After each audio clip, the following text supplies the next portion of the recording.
Alors, bonjour vous tous. Ginette Savoie, coach holistique, thérapeute énergétique et accompagnatrice de l'âme. Je suis ici en fait pour vous faire une petite capsule sur le pouvoir de vos pensées. Ça peut sembler difficile d'admettre que votre pensée puisse influencer d'autres individus. Euh, on pense que nos pensées conscientes, en fait, n'ont pas d'impact.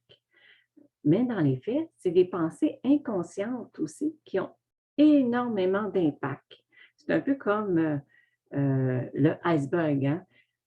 10 de nos pensées, on en est conscient, mais 90 de nos pensées sont enfouies en dessous de l'eau comme un iceberg. Donc, c'est celles-là qui agissent davantage et qui provoquent énormément aussi des dégâts autour de nous. Comme on est fait d'énergie, hein, donc une pensée, c'est une énergie, une forme de pensée qu'on va dire. Alors, vous avez des pensées positives, vous avez des pensées négatives. Euh, les pensées positives que vous envoyez, que vous dites, qui sont à l'intérieur de vous, ben, elles sont positives. Elles se connectent aux gens qui ont les mêmes pensées que vous. Par contre, les pensées négatives que vous avez, qui sont conscientes ou même celles qui sont inconscientes, bien, elles peuvent, ce qu'on peut dire, pénétrer à l'intérieur des gens qui ont une certaine faiblesse, qui ont une certaine ouverture énergétique dans leur corps énergétique. Et qu'est-ce que ça fait quand ces pensées-là traversent les corps énergétiques, rentrent en nous? Bien, la personne peut se sentir fatiguée, soudainement aussi. Elle peut se sentir déboussolée, elle peut avoir l'impression d'avoir des palpitations, pas juste l'impression, mais avoir des palpitations cardiaques. Elle pourrait se retrouver à ne plus pouvoir terminer ses tâches, être organisée, avoir des troubles d'attention. Puis si à long terme, euh, les pensées pénètrent encore plus dans les corps énergétiques, mais ça peut aller aussi jusqu'à avoir des malaises physiques, des maux de tête, même des maladies. Je vais vous parler d'un peu, juste pour que vous compreniez un peu comment les pensées sont très puissantes. Bien, pour vous convaincre de l'action de vos pensées sur votre corps, bien, juste m'écouter. Il vous suffit d'imaginer un citron. Déjà, vous le voyez, le citron. Un beau gros citron. Il peut être vert ou jaune à votre convenance. Ensuite, avec un couteau, vous le coupez en deux.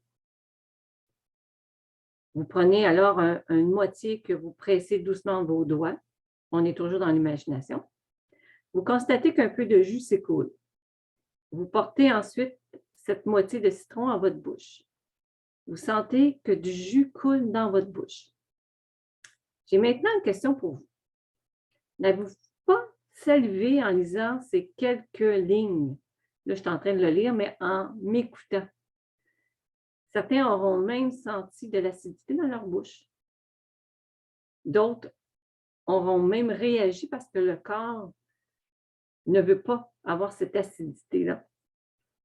Ainsi que vous pouvez constater qu'une simple idée imaginaire, donc si je vous dis ne pensez pas à un éléphant, hop, l'image arrive. Donc, régulièrement dans la journée, vous recevez de l'information. On reçoit au-delà de 50 000 informations. Il y a des pensées qui circulent autour de nous parce que la pensée est vivante. Elle sort de votre bouche, elle sort de votre conscience et elle circule autour de vous.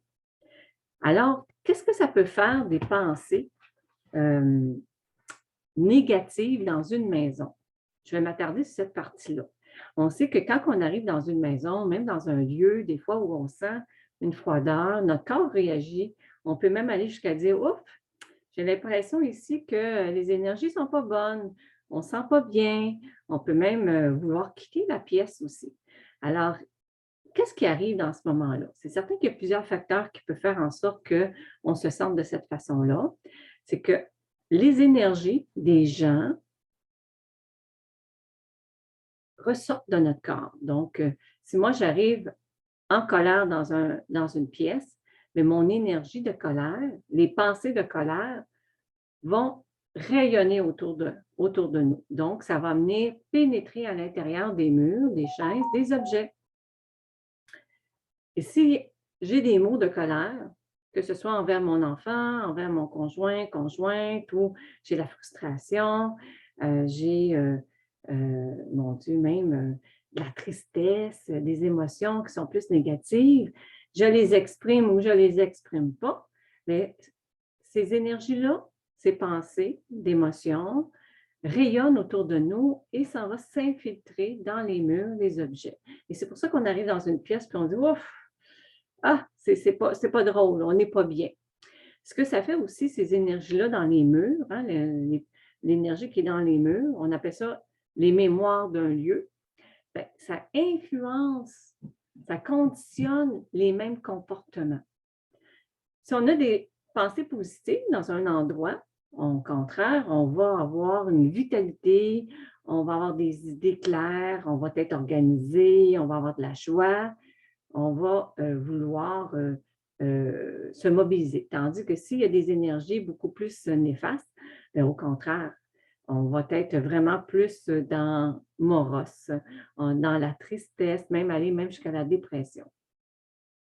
Qu'un lieu garde en mémoire toutes les actions qui se sont déroulées, mais aussi toutes les pensées qui ont été dites et non dites. Parce que c'est les pensées que vous ne dites pas, que vous gardez, ben, elles rayonnent au-delà de votre conscience. Donc, les murs en gardent le souvenir. Hein? Ils en demeurent imprégnés. Donc, peu importe ce que vous allez faire, à moins que vous fassiez un nettoyage de votre environnement, ben, les murs gardent en mémoire ce que vous dites, ce que vous faites, ce que vous pensez, ce que vous êtes en fait. Il y a moyen de pouvoir nettoyer, et c'est ça que je voulais peut-être terminer avec vous, nettoyer votre environnement, parce que c'est très important de nettoyer votre environnement, tout comme c'est important de vous nettoyer en énergie, parce que comme on vit des émotions, ça laisse des petites portes énergétiques dans vos corps énergétiques et ça laisse rentrer toutes les énergies qui sont environnantes. C'est pour ça que parfois on s'en va dans un endroit, puis quand on sort de là, on est fatigué. On fait juste parler à quelqu'un qui s'est peut-être plaint, quelqu'un que on a peut-être même parlé de sujets beaucoup plus ardus, comme la COVID, comme la guerre qui se passe présentement dans certains pays. Et oups, on sort de là, puis on est fatigué. C'est parce que tout simplement, cette énergie-là a pénétré en nous. Alors, il est très, très important de se nettoyer, de nettoyer notre environnement. Fait que je vais vous donner 2, 3 trucs. Un des trucs que vous pouvez faire, c'est que quand vous allez prendre votre douche, vous pouvez visualiser que l'eau vous nettoie. Parce que c'est par l'intention que vous allez pouvoir vous nettoyer. Donc, vous pouvez imaginer que l'eau qui coule sur vous vous nettoie. Puis, vous pouvez commander à l'eau de vous nettoyer en énergie. Vous pouvez même le ressentir. Et même si vous ne prenez pas votre douche, je suis assise présentement devant vous, je peux imaginer les chutes Niagara ou toute autre forme de chute de fontaine qui descendent parce que l'eau a la capacité de nous nettoyer et c'est par notre intention d'être nettoyé. Alors, on commande tout simplement la libération des énergies qui ne nous conviennent plus, qui sont toxiques.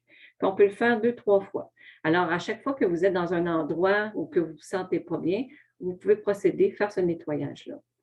Alors, vous pouvez le faire sous la douche. Vous pouvez, si vous prenez un bain, mettre du sel de mer et demander au sel et à l'eau de vous nettoyer, d'aspirer toutes les énergies négatives. Et ça va vous aider. On peut effectivement demander à ceux qui travaillent avec certains archanges, à la flamme violette, de demander à la flamme violette de venir nous nettoyer, d'aspirer les énergies négatives. C'est certain qu'il faut le faire souvent. Ce n'est pas juste une fois par mois. Hein, parce que vous comprenez qu'on est entouré d'énergie positive ou négative, mais c'est celles qui sont négatives qu'on veut aspirer. Alors, il faut le faire au moins minimalement une fois par jour ou plus. Puis, vous allez voir la différence. Peut-être que vous allez avoir une augmentation d'énergie, peut-être que vous allez pouvoir dire que vous êtes plus créatif. Et si vos enfants apprennent à le faire, bien, peut-être que ça va leur permettre d'être beaucoup plus concentrés, d'être moins agressifs, de mieux gérer leur état d'âme, d'être plus ancrés aussi. Alors ça, c'est une des solutions. Donc, vous pouvez procéder, c'est de vous nettoyer en énergie. Pour le milieu environnant, OK?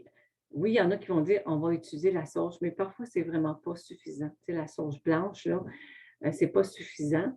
Donc, ce qu'on peut faire, en fait, c'est de commander, en fait, juste par votre rayonnement, vous allez faire sortir de vous un rayon de flamme violette, un rayon violet. La plupart du temps, je dis aux gens, faites-le sortir à partir de votre troisième œil. C'est comme si vous voyez un rayon violet qui circule, qui nettoie, qui nettoie. Parce que la couleur violette a la particularité de transmuter les énergies, de les purifier et d'aspirer. Donc, vous pouvez visualiser que tout se nettoie juste par une intention. Vous pourriez, si vous allez lire sur la flamme violette, commander à la flamme violette qu'elle s'installe chez vous puis qu'elle aspire. Vous pourriez très bien aussi, en hauteur, donc vous habitez dans une maison, imaginez que les chutes, Niagara ou tout autre type de chute, bien, descendre sur votre maison et nettoie complètement. Si vous êtes dans une bâtisse, un appartement, bien, ça va nettoyer tout le monde, ceux qui le veulent bien.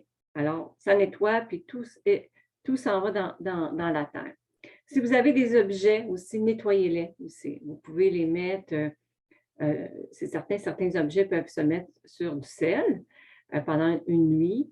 Vous pouvez mettre entouré de pierres aussi. N'oubliez pas de nettoyer vos pierres aussi également. Vous pourriez aussi très bien demander à certains archanges,